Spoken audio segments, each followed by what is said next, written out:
Well, what initially attracted me to Flying Eagle and Indian Cents was they sold. There's a lot of collectors, and so it was a very lucrative place to specialize in as far as getting coins and having lots of buyers. And that made me realize that there was no book on the subject, so I set about writing the book on it. And over the 30 years since then, the book has evolved, and so has the hobby, and so has collecting Indian cents.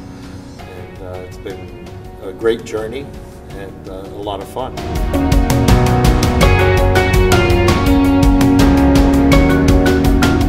Well, I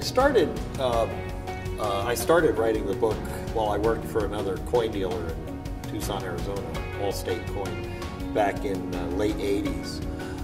And like I said, there was no book on the subject, so I started just taking notes and then talking to other collectors, and their interest fueled my interest, and we ended up in 1991 starting the Fly-In Club, which is a club of Flying Eagle and Indian cent collectors, and that grew out of the book project. And it's still going strong today. We have about 500 members. But the book project came out in the first edition came out in 1992, and it was maybe 150 pages. It wasn't much at all. But since then, you work on it every day, and it builds into something huge. Now it's 1,000 pages. It's called the Flying Eagle and Indian Cent Attribution Guide, and it covers all the major varieties for Indian cents, Flying Eagles, and is the reference for those series. But also, I did a collector's guide for Whitman Publishing, which is called the Guidebook of Flying Eagle and Indian Cents, and that's doesn't do so much with the varieties. It's more of a collector's guide. And so there's actually two different styles of books that I write. One for the collecting in general, and one for the collecting of varieties. And it's very difficult to keep the two different types of books separate in my mind as far as when I'm writing. But they've diverged that way.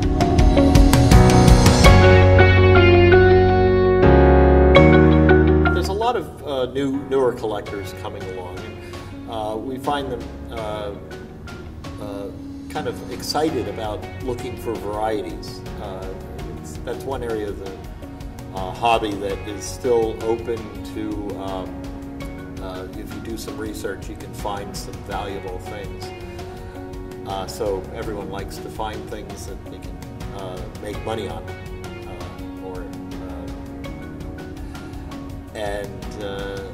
So that's where a lot of the interest is in new varieties. We have a publication with the Fly-In Club called Longacre Ledger, and we put a lot of new information. All the new varieties get listed there first, and gives collectors a chance to get ahead of everyone else and start looking for these things. There's many people who are looking for varieties in the Indian cent field, and it's kind of a fun thing to do.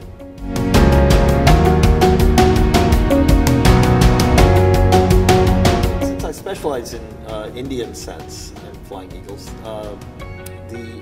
I first noticed.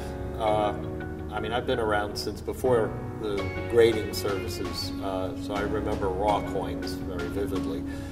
But when the grading services started, they did a great job, and the prices for full red coins shot up quite a bit because of certified grading.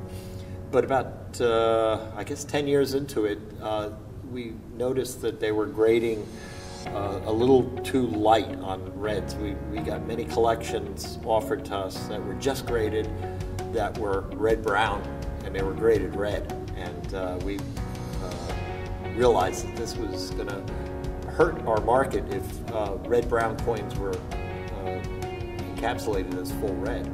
So I started labeling the coins that we deemed correctly graded. We call this the Eagle Eye Photo Seal. This was in 1996.